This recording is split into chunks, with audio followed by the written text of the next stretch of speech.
Hello, and thank you for joining our e-seminar today, Balance and Cognitive Performance During a Dual Task, Preliminary Implications for Use in Concussion Assessment. My name is Teresa Boone, and I'm the Director of Global Education at Natus Medical, and I'll be your host today. I'm delighted you're taking time from your busy schedule to join us today, so thank you. Your line has been muted on entry, and this is done intentionally to keep background noise to a minimum during the presentation. If you have questions, please type them here into the chat box located on the right side of the screen, and I'll moderate them at the end of the presentation. Today's presentation is also being recorded, and you'll receive the recording link in the next few days. Please feel free to share the link with your colleagues if you think that this information may benefit their practice. Dr. Mihalik has also graciously agreed to share her presentation, and you'll receive the PDF of the presentation along with the recording link. I'm honored to introduce today's guest speaker, Dr. Johna Register Mihalik. Dr. Mihalik is the Senior Research Associate in the Emergency Services Institute at WakeMed Health and Hospitals and an Adjunct Assistant Professor in the Department of Exercise and Sport Science at the University of North Carolina in Chapel Hill. She is also a faculty member of the Matthew Gefeller Sport-Related Traumatic Brain Injury Research Center. She completed her undergraduate work at the University of Alabama with a major in athletic training, and she completed her master's, doctorate, and postdoctoral training at UNC Chapel Hill.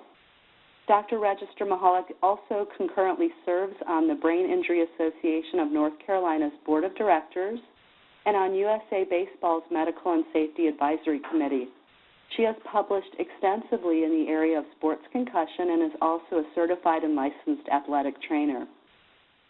She currently studies prevention, evaluation, and management of sport and activity-related traumatic brain injury with a special interest in younger and novel populations.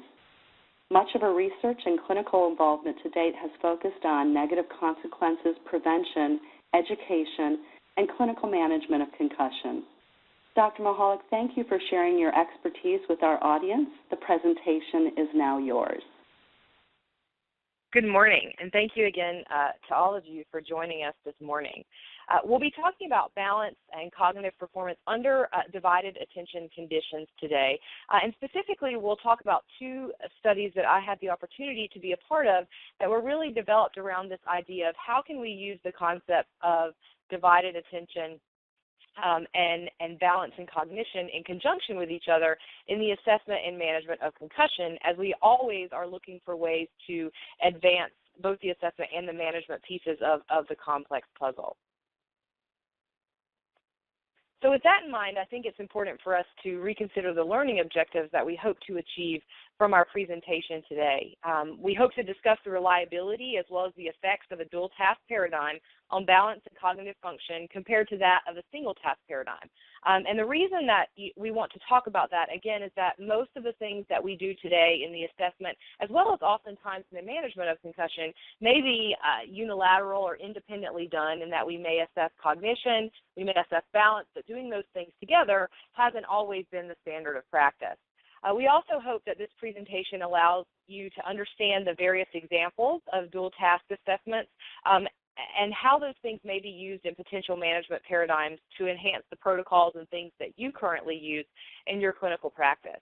And lastly, we'll discuss the role of dual task assessments as well as other pieces of dual task that may be incorporated into a rehabilitation paradigm or other ways that you may be able to use them more in those later stages of a management protocol following concussive injury. So to start with, I think it's important for us to give a bit of background around the topic and the issues concerning concussion and why divided attention and dual task may be an important topic to consider and think about how we can use in this complex puzzle. So as we all know, traumatic brain injury is a multifaceted condition. There are many things that go into the assessment and management of that injury, and with concussion being a form of traumatic brain injury, it in and of itself is very complex. We could probably add many other pieces to this diagram here that need to go into the assessment and the understanding of concussion. This is by no means a completely comprehensive diagram, but it's one that I often show to illustrate the pieces that we need to be thinking about in that initial assessment process following a concussive injury. And it's also sort of based on really the best practice recommendations in the assessment of concussion, and that we need to use a multimodal or a multifaceted approach to assess this injury. And that multifaceted approach has been recommended to include your clinical and physical exam that we would always include in any assessment. Some type of assessment of cognition, whether that be computerized neurocognitive testing, something such as axon sport, impact, concussion vital signs, those types of things, or whether that cognitive piece is something like a mental status exam or the standardized assessment of concussion, which is also included in the Sport Concussion Assessment Tool, version 3, that is available and free to the public. It should also include a symptom assessment using some type of symptom checklist. There's a graded symptom checklist, a post-concussion symptom scale. There's variations of symptom checklists that are out there, but using a symptom checklist can be very beneficial to both the clinician and the patient because it allows you to understand what symptoms they're presenting with, how severe they are, and it also gives you a mechanism to track some things objectively as they recover, and things may change throughout that recovery and management process. One of the things about a symptom assessment is that you want to make sure that you're consistent in how that's delivered. You're going to get a very different response if you throw a piece of paper down in front of your patient and ask them to circle the symptoms they experience versus if you include that as part of your detailed clinical interview. Some of the new symptom assessment tools allow you to check how that was administered so it's clear how that may be happening across that serial evaluation process. During that symptom assessment, it allows you to understand the patient's subjective feelings following concussion, and it may also help you sort of pair that information with these other more objective assessments that you may include in your assessment protocol. The other piece that is recommended as part of this multimodal assessment is a postural control assessment or some assessment of balance. It's imperative that we understand how an individual's coordination is functioning, how their overall ability to control their body is functioning, and can they maintain adequate balance to not only perform activities of daily living, but also to return to the activity that we may be considering returning them to once they've recovered from this injury.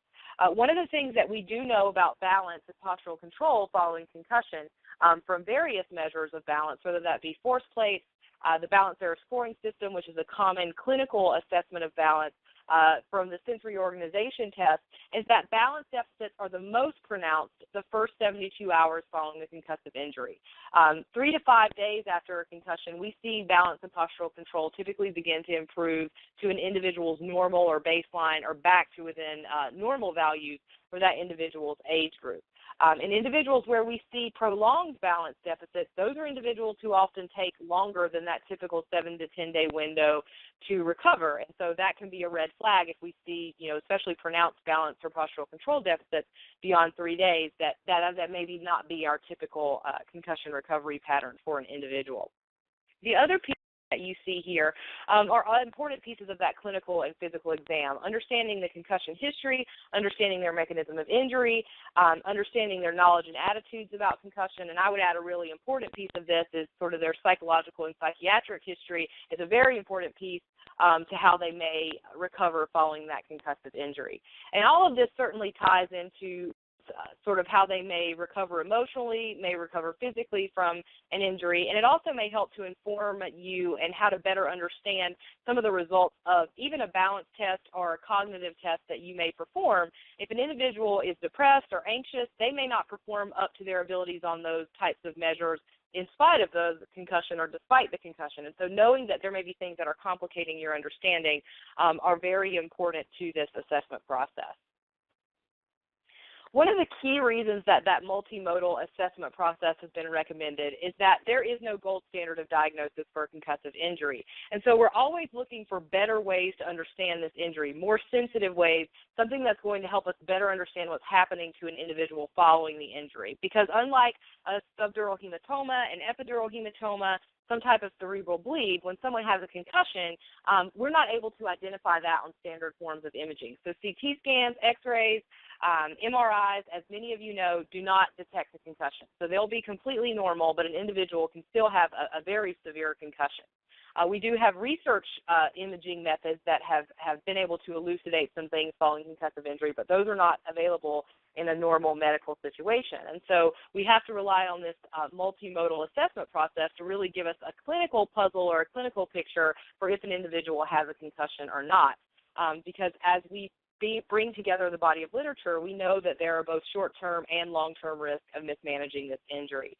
Some of the short-term risks you see listed here, and you could probably think of others to add, are worsening of their signs and symptoms, repeat concussion that may be more likely to lead to post-concussion syndrome. If they're a student, they may have school-related issues. If there's someone who's trying to return back to work, they may have work-related issues. In younger individuals, they may be predisposed to second impact syndrome, so receiving a second blow, even a minor blow before that initial injury has recovered, can lead to lack of autoregulation of blood flow in an individual's brain, and it causes their brain to bleed out. And so those are some of the short-term risks that we have to consider if we don't use the right tools and do a good clinical evaluation and manage this injury properly initially. Some of the long-term risks may be prolonged concussion symptoms. They may have them on a daily basis, or persistent concussion symptoms that don't resolve. They may be more likely to develop depression, cognitive impairment. It may, be some contributor to chronic traumatic encephalopathy, although right now we don't have any prospective studies to really understand who's at risk for that condition and what may place an individual at risk other than getting hit in the head many times. But it's something that we certainly do have to keep in the back of our minds, that we do know that there are some long-term risks from suffering multiple concussions and from not having your injuries managed properly.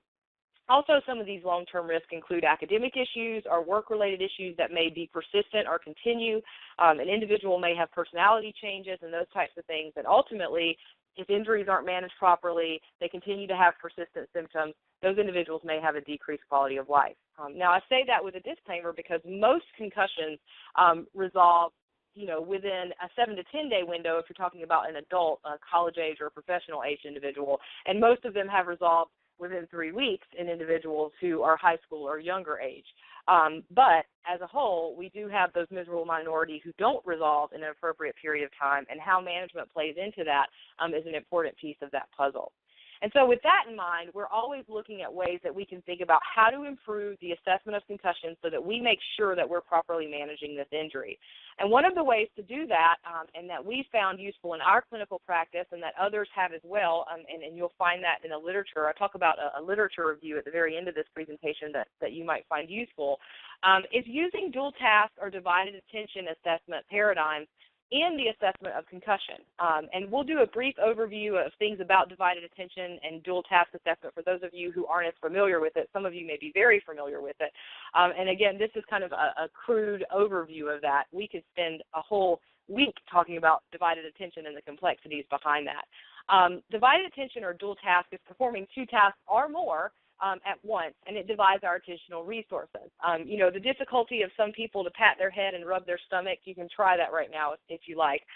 Some people have a really hard time with that, other people don't, but it's doing 2 different things, asking yourself to divide those attentional resources, and for some people they have a greater capacity than they do others initially. So you can imagine that after a concussive injury, that attentional capacity is often diminished. We know that attention is affected following a concussion, and especially when you ask those attentional resources to be divided, people have a very difficult time doing those things. The other thing is that we can think of dual task or divided attention as a tuner in terms of difficulty of task and the attention that it may require. So if you have a really difficult task and you're trying to do that in combination with another really difficult task, that's going to be very frustrating because one of those tasks is going to probably suffer greatly, especially following a concussive injury, because you're not going to be able to divide those attentional resources appropriately. And so you have to think about, when we start talking about these assessment paradigms and even how you might use these tasks in a return to play progression or in rehab exercises, is that you don't want one of the tasks to be so hard that they can't do the secondary task. You want to try to sort of think of them as a tuner and how they may work together to give you a valuable piece of information or to add something valuable to your clinical assessment paradigm. One of the reasons that this is so important is that really everything that we do in life requires our attention to be divided. Whether we're driving a car, And we hope that it's not divided in so many ways while we're driving that we're not adequately able to pay attention to the road. But most of us listen to the radio. There may be someone in the car talking to us. There are other cars around us that we have to pay attention to while we're driving down the road. And so our attentional resources are divided during that task. And it just depends on how difficult those tasks are in terms of how we may respond to it. Most activities of daily living involve some type of divided attention or dual task. So walking and talking, we often hear the statement that person can't walk and chew gum at the same time. That's the dual task. They can't. People are referring to them as they have a hard time of doing more than one thing at a time. It places people at a falls risk. So if they're not able to adequately divide their attention resources for those activities of daily living, people may be at risk for falling. They may be overall have an increased risk of injury. And I'm specifically thinking about sport when we think about this, as that's where my background is. But everything you do in participation on an athletic field, regardless of if it's a team sport or not, your attention is divided in multiple directions, and you need to produce in a very appropriate and precise motor response, usually to adequately perform that task.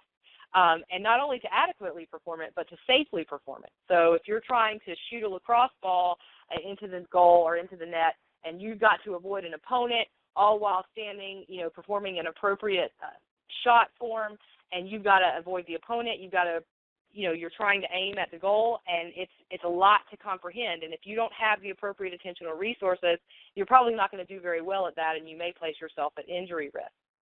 Another reason that we need to think about divided attention is that if we haven't put individuals in a scenario in which we understand, are they able to adequately divide their attention, they may have setbacks in recovery once we start to put them through a graduated or a gradual return protocol following a concussive injury.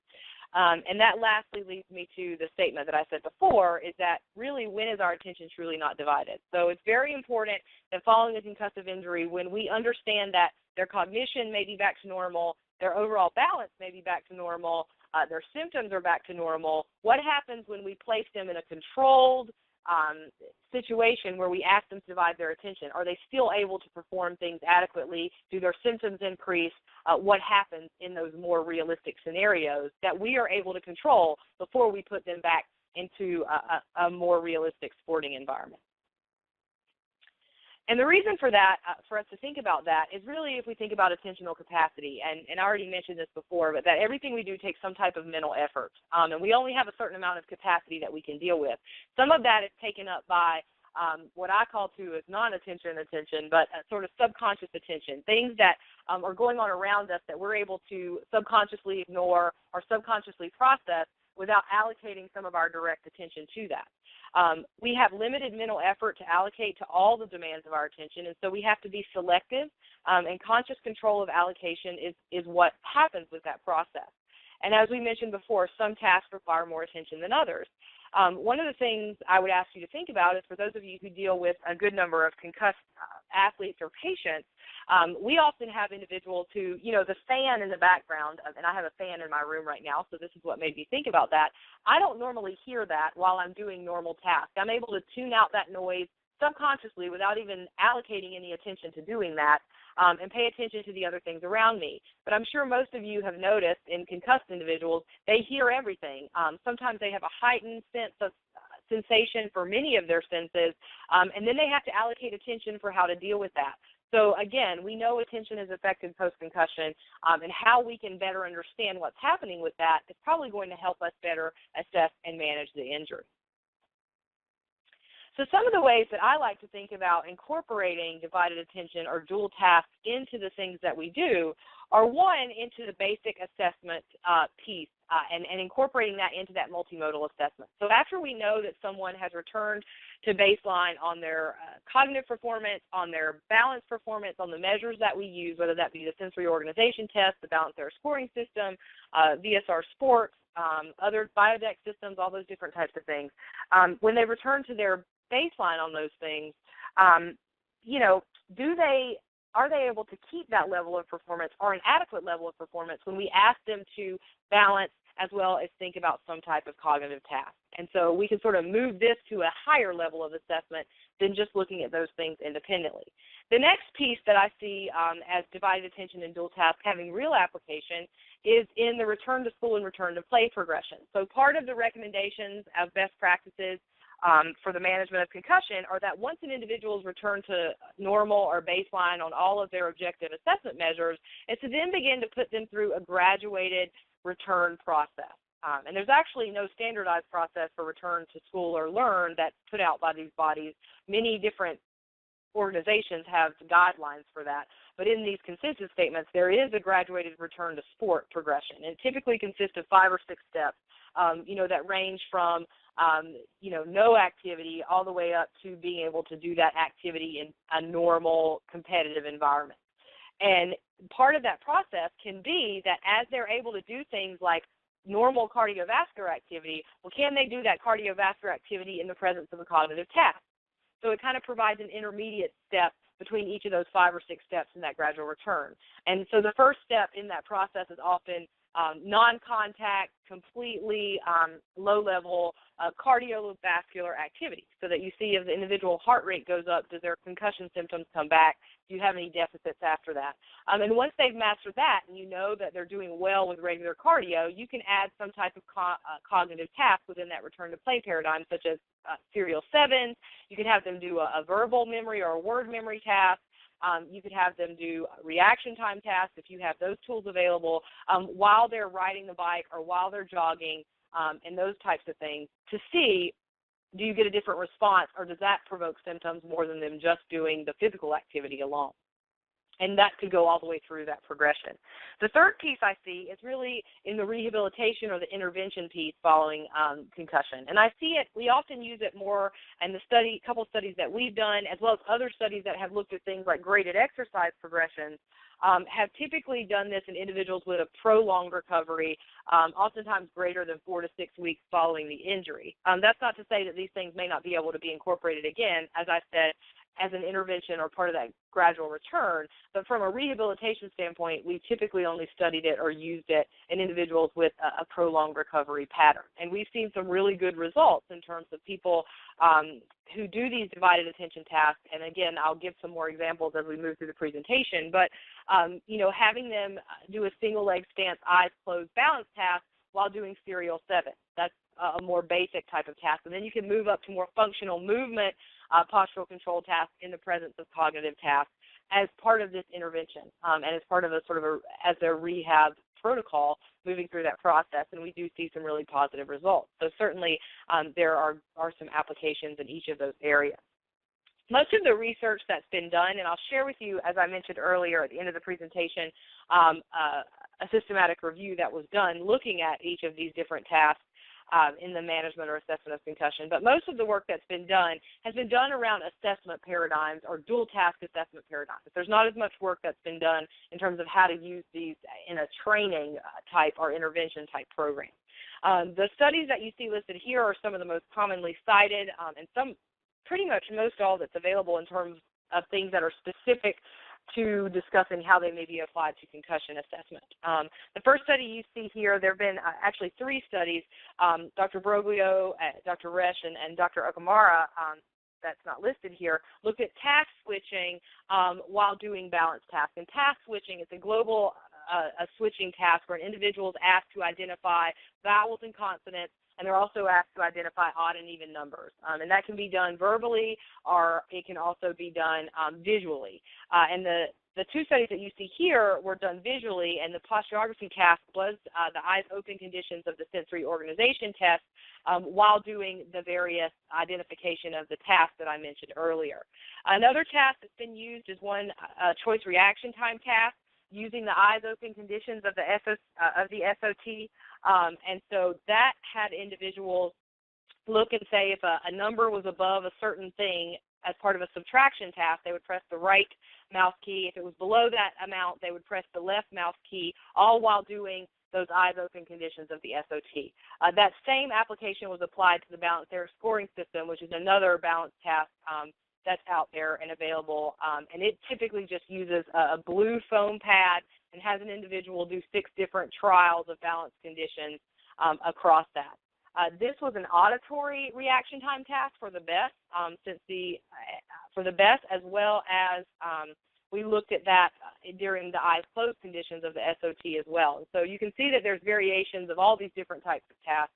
And the third one that you see here, complex attention and dynamic posturoagraphy, is really sort of what was the idea behind talking about these concepts in this seminar. And that study looked at a complex attention task, which is an incongruent Stroop task, in the presence of the eyes open conditions of the SOT. And I'm going to actually talk about that study in detail in the next couple of slides.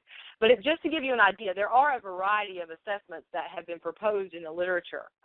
These that you see here have actually not been applied in an extensive concussed population. These studies were looking at the overall reliability, the feasibility of doing these types of tasks in each of these different studies. There's also a pretty good-sized body of literature looking at dual task in terms of postural control during gait and the cognitive task. So there have been walking tasks with the cognitive task, adding in an obstacle avoidance, so they would still do the 10-meter or 8-meter walkway, but there would be some type of obstacle, so a ladder they would have to step over within the 8 or 10 meters that they were walking, also in the presence of a cognitive task. So again, asking you to do more than one thing at a time. And there's a nice body of work, and most of this was done out at the University of Oregon, that's available in the literature that talks about those various gait tasks. And what you see from those tasks is that in concussed individuals, gait strategies are less efficient, they have lower postural control, and they have, typically, their gait is very different than those healthy individuals, and that's more refined under the dual task, meaning we see greater differences when they're asked to do a cognitive task in the presence of those things. So that's just sort of an overview of some of the paradigms that exist in the literature. It does make it hard from a clinical standpoint to say, well, which one of these should I use? Which one's more practical? Is there some step-by-step approach? I think the gait and cognition ones are very simple tasks to use, and once you understand can they do static balance tasks in the presence of cognition, then moving to the gait and cognition tasks, it seems like a logical progression. So as we think about these tasks that I've mentioned, performance under a divided attention task is affected by a variety of things. And as you look through that literature, if you're interested in going back through that and taking a more in-depth look at that, you'll see these things be the case, that as a task becomes more difficult, a cognitive task becomes more difficult, you may see balance suffer, but typically in the presence of a simplistic balance task or a simplistic cognitive task, balance often improves. And that's because it's a protective sort of physical protection mechanism that we see, and that's present across various pieces of literature in terms of if that cognitive task is not all that difficult, balance will actually improve under the dual task compared to the single task. As that cognitive task gets more difficult, you'll often see balance performance then begin to decrease or not improve under that dual task. Some other things that may influence performance are the original deficit. So if a person has a concussion, they may be less likely to divide their attention or do well on both of those tasks compared to what they'd be like at their normal or their baseline. I already mentioned the posture first in terms of the presence of a relatively simple cognitive task. The difficulty of each task certainly plays into the role of how an individual may perform on each of those tasks. The familiarity with the task, so if an individual is more familiar with the task, it's something they've done more often, they'll do better on that task, and it won't take as much attentional capacity away from the secondary task. The prioritization of the task is also an important piece of this. So if you've read much dual task literature, some of the studies actually tell people what they want them to focus on. So I want you to do this cognitive task, but I want you to work as hard as you can to maintain adequate balance. So you're asking them to prioritize their balance over the cognitive task. And people typically do follow those instructions, and you are able to see variations in performance based on how you ask an individual to prioritize the task. The environment can also affect their performance under that task. So if you're really measuring their performance under a divided attention task, but you used to have some extraneous element like a lot of noise in the lab, those types of things, that will affect their performance as well. How the stimulus is delivered. So I mentioned earlier about the global switch task, that can be done auditory, verbally, or it can be done visually. So you have individuals look at something and respond on a mouse key, or you have them hear something and respond with a mouse click. There will be differences in performance in how that stimulus is delivered.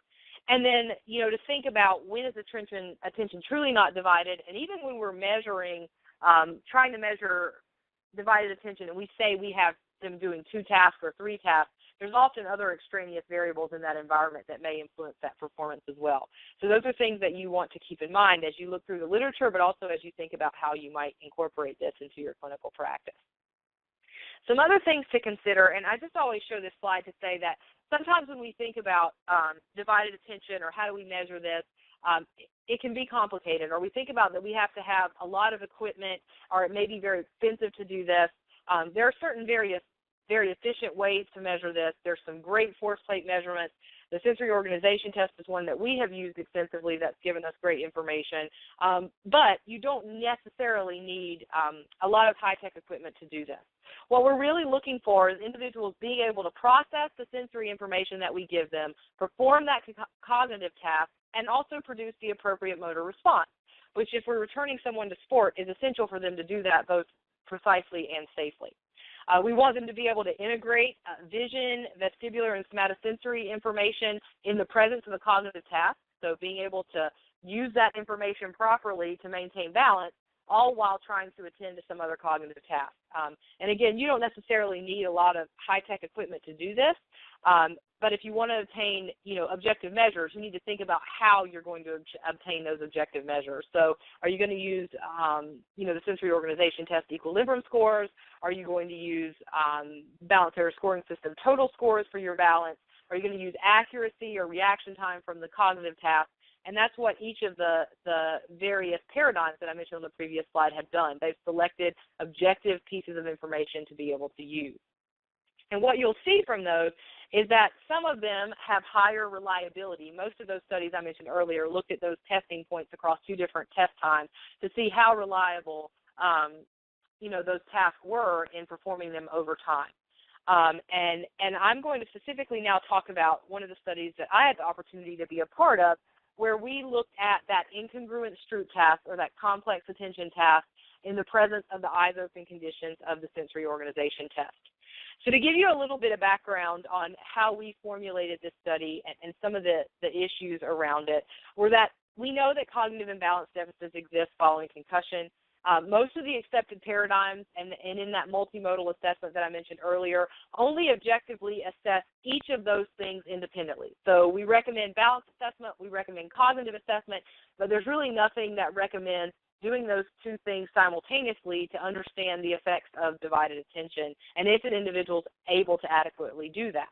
And most tasks in life, as we discussed earlier, especially in sport, almost everything you do in sport, requires your attention to be divided. So the purpose of the study was to determine the reliability and effects of this dual task paradigm on balance and cognitive function compared to doing those things under a single task paradigm.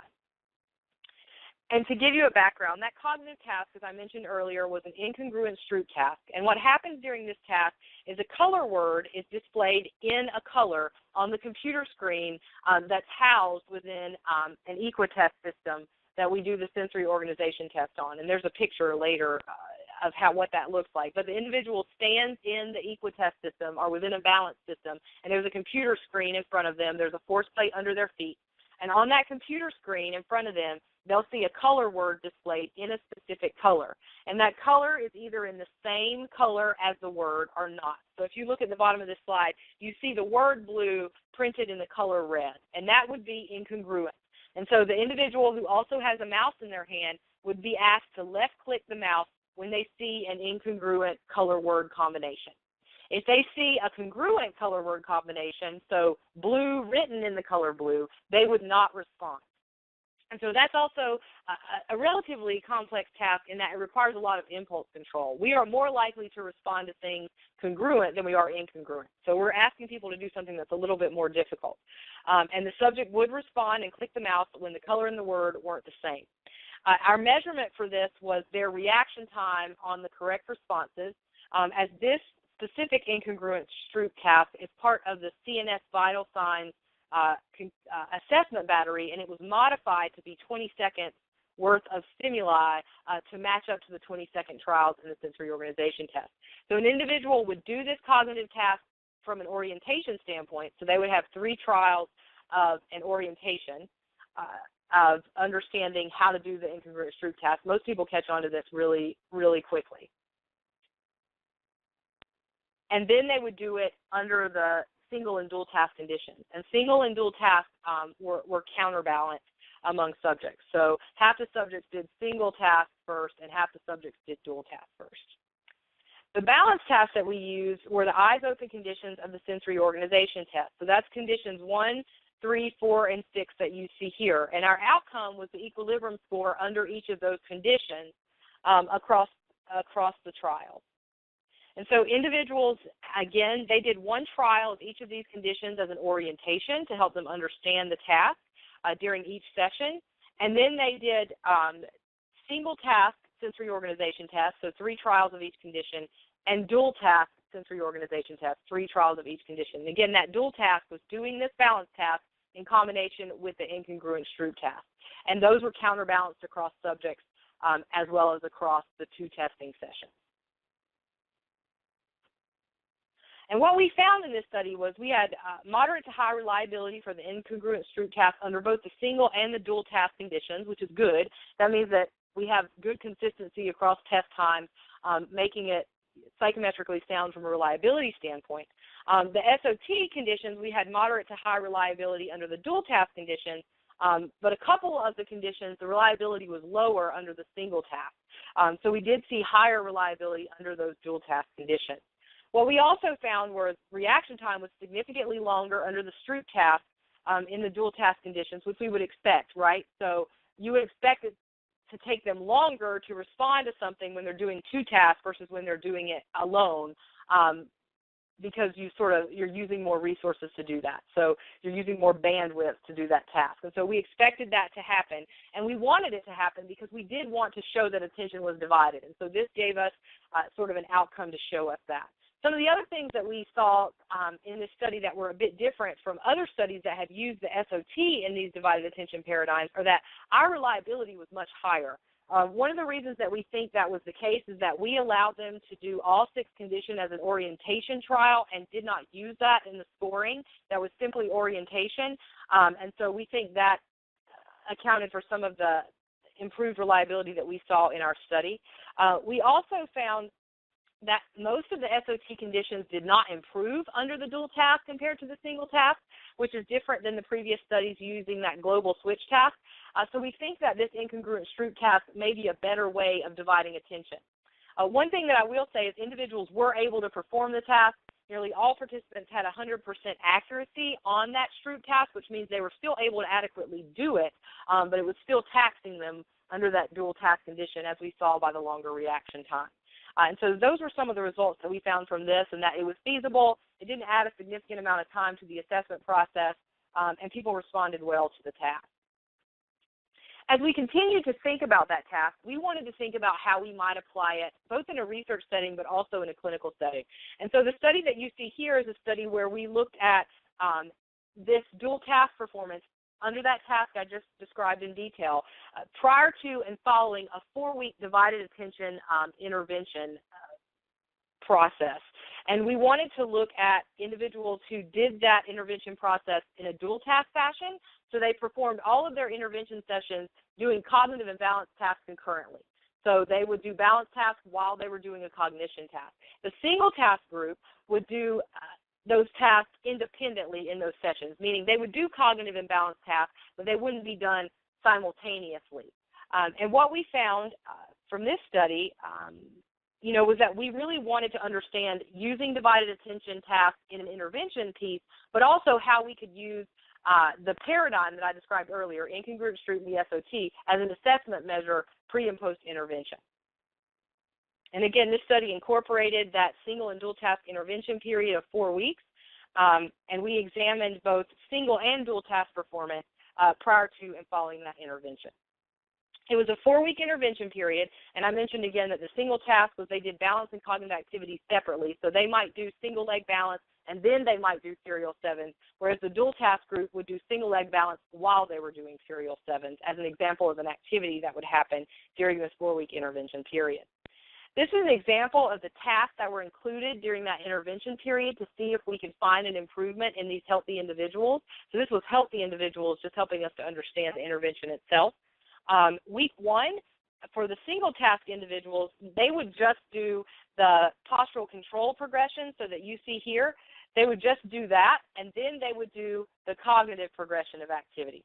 The individuals in the dual task group would do double leg stance, eyes open, with alphabet forward at the same time. So just sort of reiterating the difference between those two groups. Most interventions that you see are 6 weeks. We wanted to start out with a 4-week intervention just to see what kind of findings we may observe and how feasible this was for individuals. And they did 2 in-house sessions a week and 1 at-home session. So they would come into the athletic training facility to do 2 of these sessions a week, and then 1 of them they would do at home.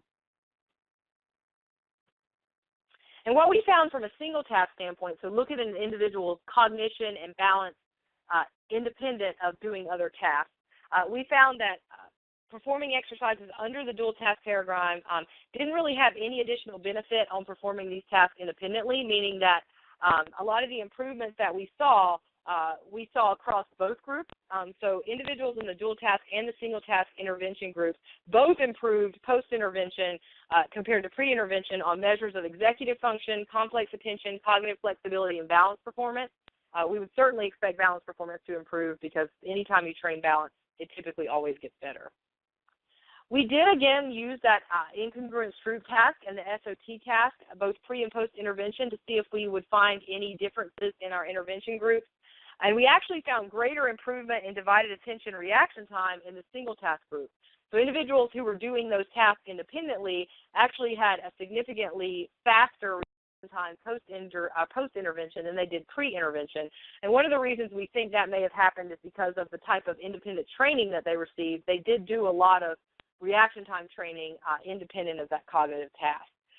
All balance scores improved pre to post-intervention under the dual task. So regardless of group, training, balance, and cognition seemed to help an individual perform better under those dual task conditions. And just to give you an idea of using those types of divided attention tasks in the intervention were very feasible. We had positive feedback on the intervention. Everyone conducted 8 of 12 sessions. We had great compliance from our individuals in both the home and the individual session. So it does seem to be a feasible thing that we can do in terms of that rehab or intervention piece. And again, we found good reliability across our 2 test times for the divided attention task under this paradigm as well. So further reinforcing the potential use of that incongruent Stroop and SOT type task. So what are some further implications of divided attention and concussion management? And this is just really thinking about the big picture. How can we use things in the future? And I already mentioned, and we talked extensively about that assessment piece. So thinking about looking at balance and cognition combined in the assessment piece, then maybe looking at walking and cognition combined from a postural control piece and integrating that then into the graduated return. But what are some additional applications that maybe we can think about for divided attention activities as well as assessment paradigms? And I just used these quotes to think about how we can do these things. There have been pilot studies in the military that have found that TDI, cognitive strategy training, has been shown to improve compensatory mechanisms and increase cognitive function. So why wouldn't we think about these same things in our patients and athletes who have suffered a concussion and don't quite seem to be getting over that hump? So why don't we address the sort of deficits that we see post-concussion to facilitate recovery? And a lot of those deficits are attention-related deficits, or being able to do 2 activities at once. And so we need to address the functional capacity of the systems that we see affected in order to put an athlete or a patient in the best position to either return to play or return to the activities that we want them to return to. So some of these rehabilitation strategies involve training divided attention. There are studies that show that doing that can lead to transfer into real-life activities. So doing that in a controlled environment where they're not at risk for getting hit in the head again, you're controlling their heart rate, you're controlling the activity, even that has been shown to translate into real-world performance. And that's really important. We want to make sure that what we're doing as clinicians in an intervention is translating into helping our patients in the real world. And there are studies to show that. And again, this is extremely important in sport. So how can we use this in that environment? We also have to think about all of these things that you see in this picture. So musculoskeletal systems, their sensory and perceptual systems, their cognitive performance, their neuromuscular control, all of these things are key components, not only for them to be able to be stable or have appropriate postural control, but how all of these integrate with each other really help us to understand, can they appropriately respond to stimuli in the situations that they need to in order to perform, but also in order to be safe.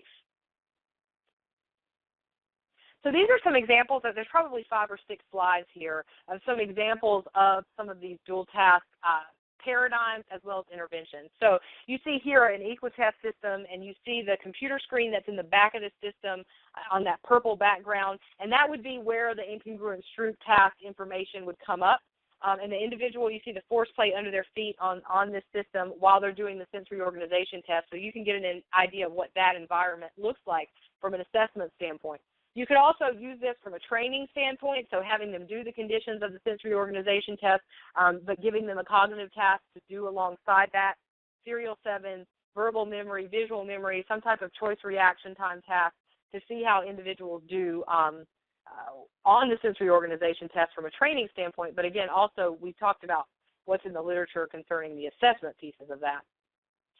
These are some other examples of ways to use these tasks in an intervention piece. So you can have someone standing on different types of unstable surfaces from a really simple stance like you see here, sort of a staggered double leg stance, and then with their eyes open, but asking them to do some type of cognitive task while they do this. And you will see that some individuals maintain balance well in that single task format, but you add a cognitive task to that and they really struggle. And so you want to make sure that they can do something simplistic like this before you move to things that are more advanced. So before you move to single leg stance, eyes open, give them a cognitive task, single leg stance, eyes closed, give them a cognitive task, and then you can move to sort of the next progression in that paradigm. If it's a sport that you're aiming for someone to return to, the logical next step would be to put a stick in their hand, to put a bat in their hand, to put a ball in their hand, so that you're sort of resembling some of the positions that they may have to be in. But again, in a very low risk and controlled scenario. First, understanding that they have the appropriate postural control, then adding that cognitive task to see if they can still produce the appropriate postural movements and motor control that you want them to have in the presence of divided attention. Moving again down that progression to a single leg task, potentially closing the eyes, adding a cognitive task. You can also start to add things like throwing hockey-related pucks or different colored balls at individuals. If we're talking about hockey, you could throw a blue ball and ask them to hit the blue ball back to your left side and the red ball back to your right side. And then halfway through the task, you could say, now I want you to hit the red ball to my left side and the blue ball to my right side. So that they're having to pay attention, the rules change, they're still having to maintain balance, change the rules, go with the flow, and process all of that information. So there's multiple ways to think about how to do this, both in the return to play progression, but also if you need to incorporate some rehab activities where you feel like the individual is in a safe and controlled environment. As individuals do this, we often also pre and post intervention session, we also measure their symptoms to see how their symptoms respond to these different types of tasks. And I'll talk a little bit more about that as we summarize the presentation. And these are some other examples of different tasks with someone there to support an individual. You can add some strength type tasks into this, so doing single leg squats, touching the different colors. Again, you can add even more complexity to this by throwing different colored balls at the individual and asking them to catch them with specific hands. You can really make these as complex and as fun as you want to. This is making things a little bit more difficult. You can make a maze for them to hit the ball through while they're doing a single leg stance and while they may be responding to some type of verbal stimulus. You can make it more difficult. You see the paddleboard here. That certainly makes that more difficult. You can change the direction. This is one of my favorite drills that kind of helps with anticipation. We know if you look in the literature in terms of preventing concussive injuries and dissipating head impact, that individuals who prepared for the impact are more likely to respond appropriately and less likely to have high-level magnitudes of impact. They're able to control how their body and their head respond to that hit. And so any way that we can incorporate anticipation into these activities is key. And we're also, again, getting at postural control and balance. So you can stand behind the individual so that they don't know exactly when the ball is going to be thrown, so it's kind of an unexpected stimulus. And again, you can ask them to do this in a double leg stance. You can ask them to do it in a single leg stance. but you give them instructions, as I mentioned earlier, catch the red ball with your right hand, the blue ball with your left hand, and the examiner throws it towards the ball at varying speeds, varying time points, so that you're sort of getting at that anticipation and response in the presence of sort of cognitive task as well. We use this task quite a bit. The athletes and the patients seem to really like this. It's a lot of fun. We can also then have them move back and forth, so if they're ready to get their heart rate up, you can also kind of, move them back and forth while they're doing it as well. One of the other things that we've used in some of these interventions, and there's some literature out there and more to come on how we might use the Nintendo WiiFit, which in and of itself is a cheap force plate that gives you some games and interactions to play. We haven't used this as an assessment measure, but we have certainly used it in our rehabilitation process and in these intervention paradigms for dual tasks.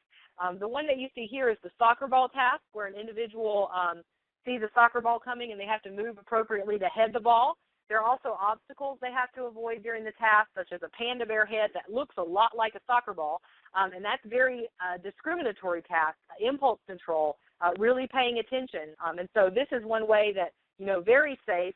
They're not going to get hit in the head doing this, but a way that you can sort of start to slowly integrate someone back into thinking through tasks, discriminating from one thing to another, and people seem to really like it. We've used various tasks. This is one of the most common. We've used the obstacle course and those types of things, and the table tilt game as well in some of these paradigms that have gone over very well. So this is a slide that I did want to show you of us using that intervention in individuals who had been suffering from concussion for at least 3 weeks, and they had suffered that concussion within the past 6 months. We had 6 individuals who have gone through this so far, and it was the 4-week dual task training, so only the dual task. And what we found during each of these sessions was that each time the individual symptom score would increase over the course of the session. So we did provoke some symptoms over the course of the rehab session, but the next time they came in, their symptoms overall would be significantly decreased until the individuals, all of these 6 examples were asymptomatic at the end of the 4-week period. They felt like it gave them something to do. And one of the really exciting things that we found from this, so you see that their reaction time standard score significantly improved, meaning that their reaction time actually decreased or they got faster, but the standard score significantly improved. Their sensory organization test score significantly improved, and that is above a reliable change for the SOT for these individuals. But we also have imaging, functional MRIs on these individuals pre and post intervention, and we saw significant changes post-intervention compared to pre-intervention that indicate less activation, and what we found from that is that it is indicating that individuals aren't having to work as hard or use as many resources to do the tasks that they were asked to do during the functional MRI post-intervention compared to pre-intervention. So there's some pretty exciting findings coming from this. We also are working with a control group on this and seeing some similar things. But we hope to put this out there so people understand that there is a place for these types of tasks potentially in those individuals with persistent symptoms.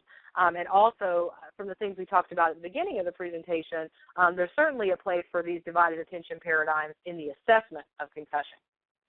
The last thing that I'll leave you with is a review article that we worked on back last semester that looked at all of those different divided attention tasks from an assessment standpoint, and we also included a couple of articles, and I think there were only 2, that looked at things from a divided attention integration rehabilitation standpoint. So that's a really limited area in the literature. And what we found from this systematic review is the divided attention tasks are potentially useful in concussion management. We found increased response times, decreased or inefficient gait strategies, and decreased postural control in individuals who were concussed compared to individuals who were not concussed or healthy control groups. And this was especially true under the divided attention conditions. We found that reliability on the SOT is higher under the divided attention conditions than it is under the single task. And in the 2 studies that used a more pronounced orientation to the SOT and to the cognitive task, we found that reliability to even be moderate to high. We also found that effect sizes for each of these different tasks varied depending on the measures that were used. So some of them had really good effect sizes, and the largest of those effect sizes that we saw were in those gait tasks, especially within 3 to 5 days following injury. So this may be helpful for you if you want a sort of a comprehensive review of all of these tasks that had been published at least through September of last year, and how they might be incorporated into your clinical paradigm. So with that, that finishes up my presentation, and I'm happy to take any questions that you may have or comments or ways that maybe you've used these things in your clinical paradigm.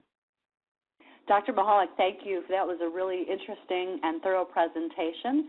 This will conclude the recording of today's presentation.